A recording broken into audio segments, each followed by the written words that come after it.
ఈరోజు వామ్ రైస్ ఎలా చేయాలో చూపిస్తాను. వామ్ రైస్ ఫస్ట్ ఇలా కళాయి పెట్టుకొని ఆయిల్ వేసుకోవాలి. ఎండుమిర్చి ఇట్లా ఎండుమిర్చి మంచిగా ఫ్రై చేసుకోవాలి. ఇదే అండి కారము, మనం ఇంకా పచ్చిమిర్చి అయితే వేయము.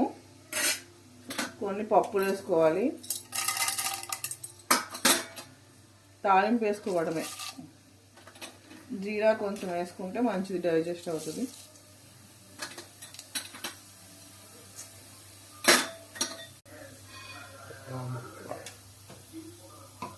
ఇది వామ్ అండి, ఇదే మెయిన్ ఇంగ్రీడియంట్ వామ్ రైస్కి. వామ్ ఇట్లా తీసుకొని జస్ట్ ఇట్లా మనం స్మాష్ చేసేసుకొని వేసేసుకోవడమే. మంచిగా ఫ్రై చేసుకోవాలి. వామ్ ఎక్కువ వేసుకుంటే చేదు వస్తుందండి, ఎక్కువ వేసుకోకూడదు. మన రైస్ని బట్టి క్వాంటిటీని బట్టి వేసుకోవాలి. నేను కొంచెం అన్నమే కాబట్టి ఒక్కరికే ఇది, అందుకని ఇట్లా చేస్తున్నాను. కొంచెం కరివేపాకు, మంచిగా ఫ్రై చేసుకోవాలి. మనకి సరిపడా సాల్ట్, మీ రుచికి సరిపడా సాల్ట్ వేసుకోండి. మనం రైస్ ఉంటుంది కదండి, రైస్ని వేసేసుకోవాలి. మంచిగా కలిపేసుకోవాలండి ఈ వామ్ని అంతా తాలింపు దీనికి.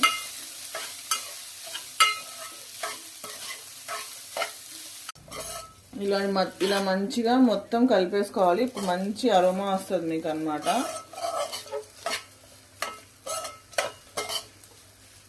ఇంకా ఎవరికైనా ఇష్టం ఉంటే పచ్చిమిర్చి చేసుకోవచ్చు, బట్ మోస్ట్లీ ఎండుమిరపకాయలతోనే కారం అదే బాగుంటుంది. ఇంకా అవన్నీ యాడ్ ఆన్స్ అనమాట, మన ఇష్టం. ఉల్లిపాయలు, పచ్చిమిర్చి అవి. బట్ యాక్చువల్ వామ్ రైస్ అంటే ఇంతే. మేము ఆనియన్స్ ఏమి వేసుకోకుండా యాక్చువల్ వామ్ రైస్ అంటే ఇదే. ఇంకా యాడ్ ఆన్స్ మనం ఏం వేసుకున్నా అది మన ఇష్టం. టేస్టింగ్ చేద్దాం.